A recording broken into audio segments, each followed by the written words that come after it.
What is up, all you gamers out there? The name is Tekken Heat, and finally, we are down to our last car in the Detroit dealership, the Shelby GT500. I believe this is the last one. Yes, it is.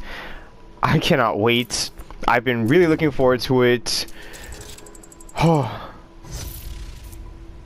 such a beauty. This is one of my favorite muscle cars of all time, and now we get to Perf spec it out. I would get the street spec, but since it has a Perf spec, there's no point in getting the downgraded version. You know, we're going straight for the Perf spec. I would also circuit spec it, but can't really do any customization, so it's just a simple buy and there you go. So Perf spec is my all-around favorite spec. It's more of my, in a way, daily driving thing, and wow, I am low on money. I am only at $56,000. That's a problem.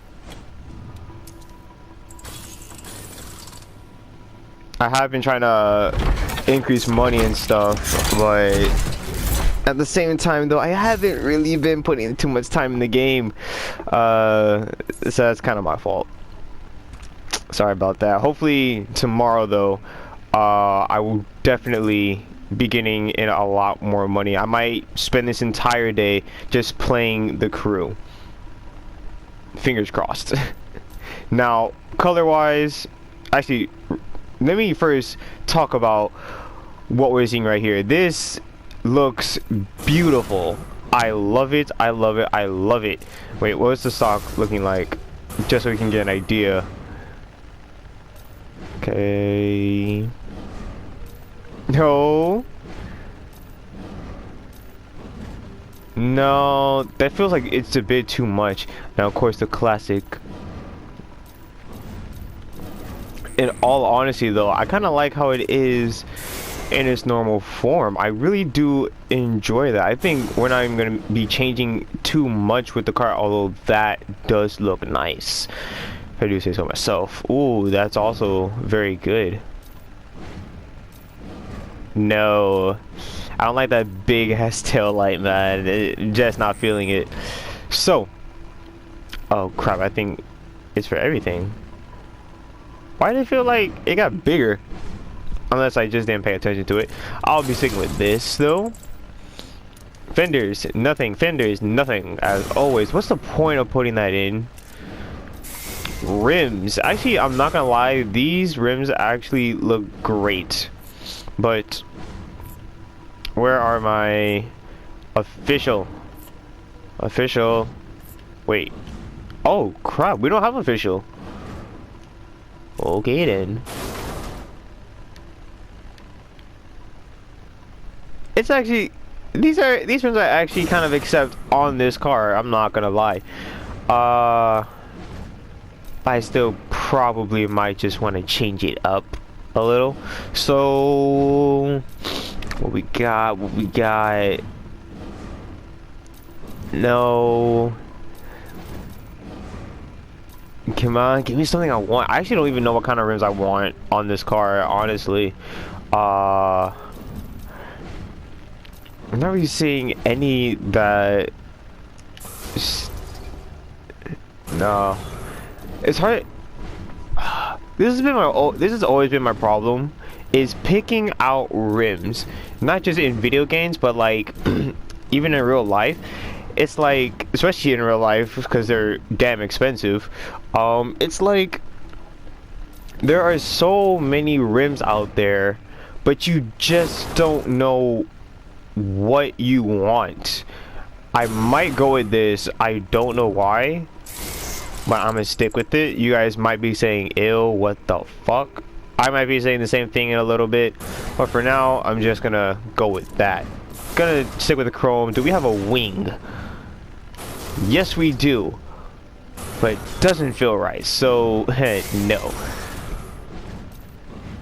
In all honesty, I'm not gonna go carbon fiber, and the reason why is because I already know what I want as a sticker. Unless it's already in my It is already in my warehouse. I wanted the double stripes, unless I could do with this. It feels weird though, but I think that's something you're gonna have to just get used to. I don't know, there really isn't anything else. Might just have to go back to the headquarters and ooh. Nah. That looks interesting, but nah. So yeah, I might be going back to the headquarters just so I can get my white stripe. Yeah, that's gonna happen. Luckily, I didn't spend as much money as I thought I would. So all I'm really gonna do now is head back to HQ.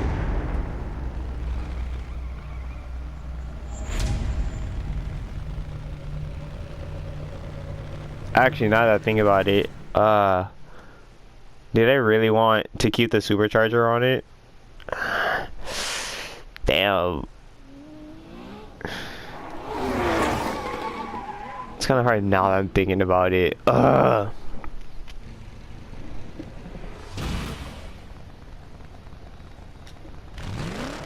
Oh shit.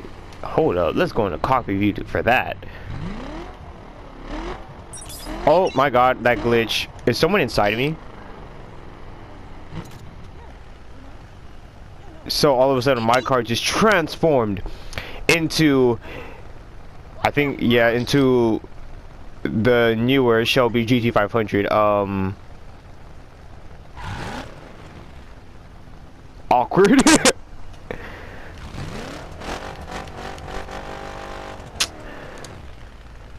Alright, I'm gonna skip to the HQ, gonna put the stripe on and stuff, and we'll go for some slides after that. Actually, no, I'm gonna do the drag race first, and then we'll go into the slides after that. So, be right back. And we are back. And we are back, ladies and gentlemen. Here is my now finished Shelby GT500. Going to the strips. Actually, do I want to hit the strips? Do I really want to hit the strips? Like, I'm thinking about, like, do I really want to hit the strips? I don't know. It doesn't really seem, although of course I'm going to hit the fucking strips, man. You're in a freaking Shelby GT500. No shit, you're going to hit the fucking strips. Oh my god. I don't even know why I'm cursing. So, going to, for safety purposes, don't call me a bitch. Alright, where's the starting point? Alright. Now, these are things that I do not know, because I've only done this one other time in my Chevy Impala, pretty much driving from this point to the end, which is where the other line is, and we're going to try to beat, I believe my fastest time was 26 seconds. So, ready? 3, 2, 1, go.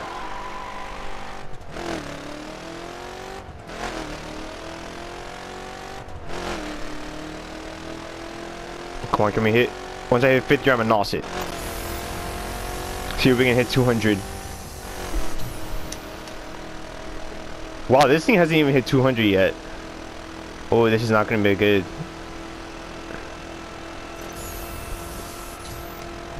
And done. 28.37.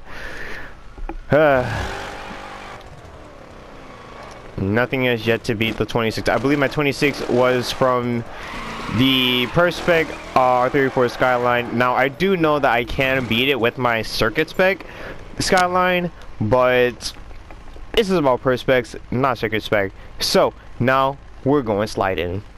You know, we are back and spinning the flip out.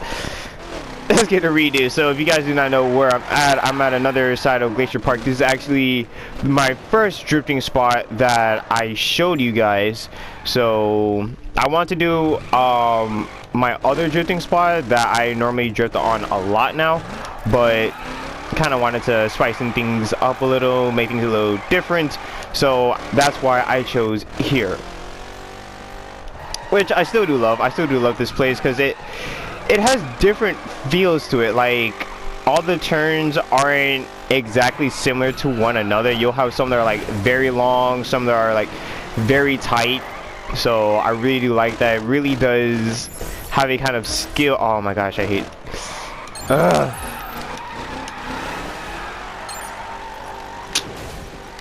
bored. Freaking screwing me up now. In all honesty though, drifting with this car, it's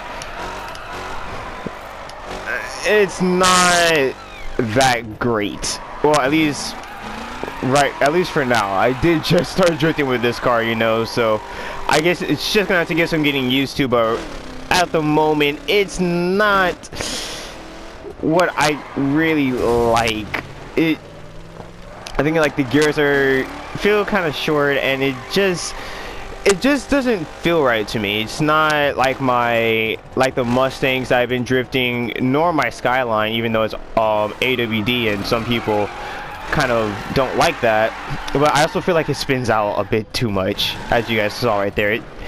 It's something that definitely get some getting used to. Am I running or unless I'm running hardcore? If I'm running hardcore, then that would make sense. No, I'm running sport, so really shouldn't be spinning out as easily as I am, but I guess it's just something that's going to be getting used to.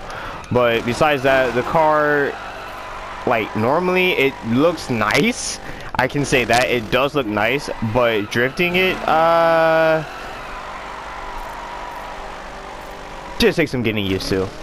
That's all I probably have to say.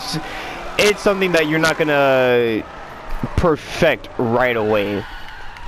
Unless probably if I went to my other drifting spot, I might perfect it a lot easier, since I'm a lot more comfortable with that side than I am here, since I haven't fully drifted here as much as I do the other side. So who knows, that could also have to do with it. But at the moment, my first impressions are you're not gonna perfect it right away, pretty much.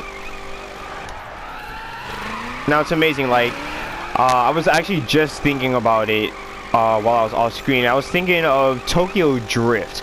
For those that do not know, Tokyo Drift was the third installment of the Fast and Furious franchise. It was kind of Fast and Furious taking, you know, using a whole nother storyline, which they actually tied in later on. But it was pretty much a whole lot different. They went all the way up to, as you might guess, they went to Tokyo, and that's when they started getting into the drifting scene. And in all honesty, although many people did hate Tokyo Drift, I loved it, because around that time I was actually getting really into the drifting scene. I started hearing more about it, and I got an interest of it. I was really enjoying the whole sideways control slash like non-control, because in a way it's kind of like, I think drifting is more of being able to control your car as it's losing control, which sounds pretty weird, but when you actually witness it, it makes sense. In reality, it's like your car is on the verge of spinning out at any moment, but you're controlling it to where it's about to spin out, but you're preventing it from spinning out. I don't know, it's a very weird thing to try to explain, but in layman's terms, just controlling your car going sideways, pretty much. And when I was hearing about that, I was watching like a lot of videos. I started watching Formula Drift, which their season just started back up. I really wanted to watch it, but I was busy with real life work and stuff, so couldn't really get to watch it. But hopefully in the future I will be watching a lot of it, because drifting is actually really fun to watch. There's something about it. Like, I do watch a lot of it on YouTube, and it always amazes me just how precise these guys can be by going sideways. It's just really amazing. It's something else. I prefer watching drifting over the whole, you know, endurance races, endurance track races, simply because I feel like with track races it's a lot more repetitive, and it really draws on for quite a long time. Like, they go on for hours on hours, just going on the same track, making the same turns. Yes, it can have some interestingness to it, but it's not as interesting as drifting though. Like, when you see drifting, I just have that whole other respect for it, because it's just like, it's something that not many people could do. Like, drifting is on a whole new skill level than endurance races. Like, I feel like with endurance races, yes, obviously there is a skill to it, but I feel like driving on the same track for hours on end, you tend to pick up the flow to it. With drifting, however, it can be unpredictable every time you drift. If you like go in with just the slightest the slightest mistake can change up your entire flow, especially since when they do drifting when they do drifting competitions, it's not one of those things where it's like, all right, drifted, straight line, drift, straight line, or stuff like that. No, it's a straight up full on connection. Like, they're drifting and it's connecting to each turn, so they don't really have that, you know, kind of correcting feel, or they don't have that kind of retry. It's more of say if you start off going a bit too wide, that's going to change up your entire flow throughout the entire drift sequence to hit the finish line. And it's pretty interesting, because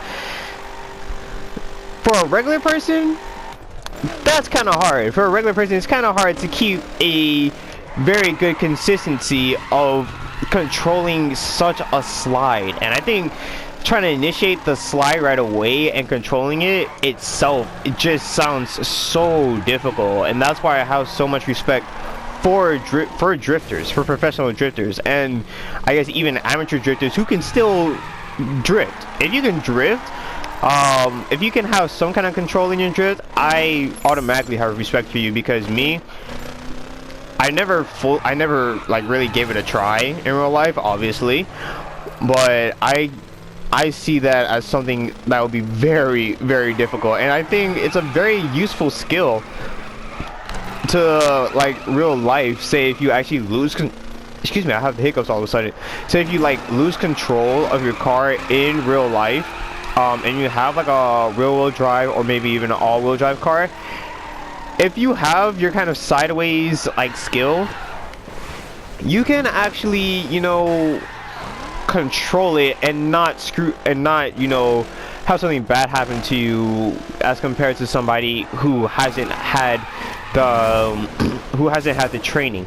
And I think about it, and it reminds me of my old 12th grade history teacher, who used to actually, he didn't used to like drift in his younger days, but he used to tell us stories of how back in the days when he used to live all the way up north, where it snowed a lot, what him and his friends would do during the snow days would be to go out to empty parking lots during the snow, and what they would do is they would purposely spin out their car and would try to recover it within like the shortest amount of time.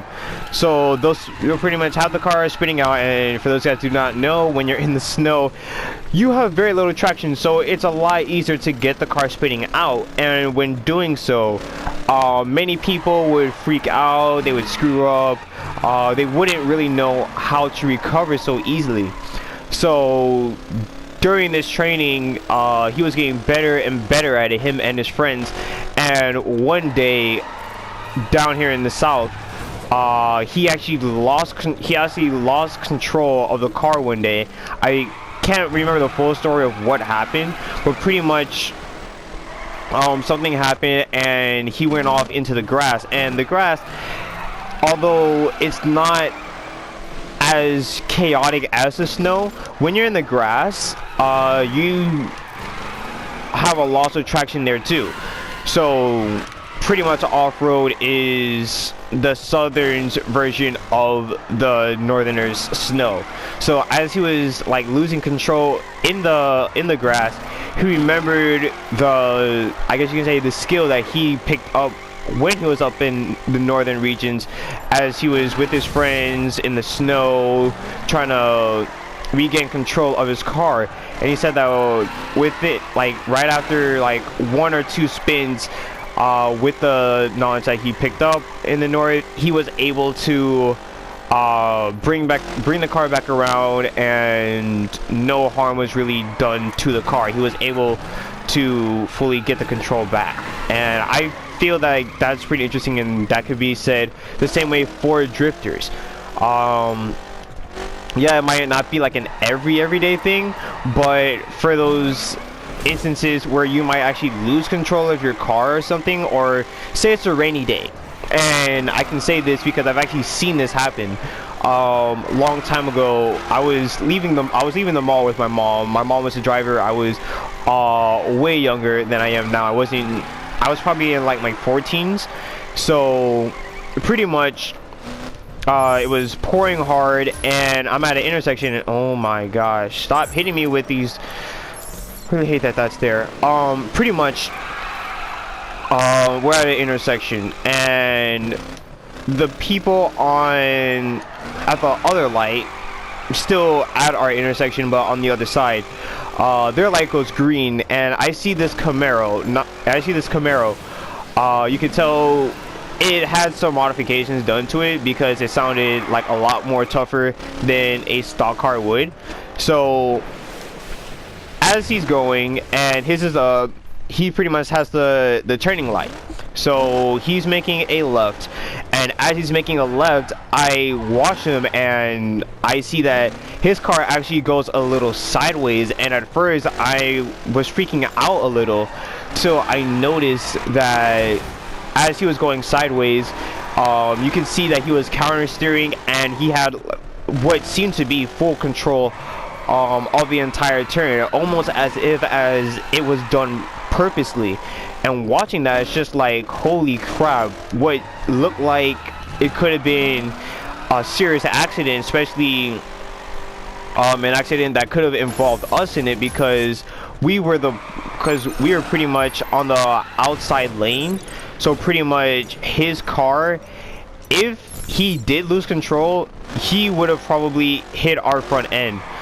And seeing that he has so much control that he was able to actually recover, it really showed me of how much skill and how useful drifting can be in real life in conditions as the one I just mentioned. So that's why I have such respect for drifters. I really do like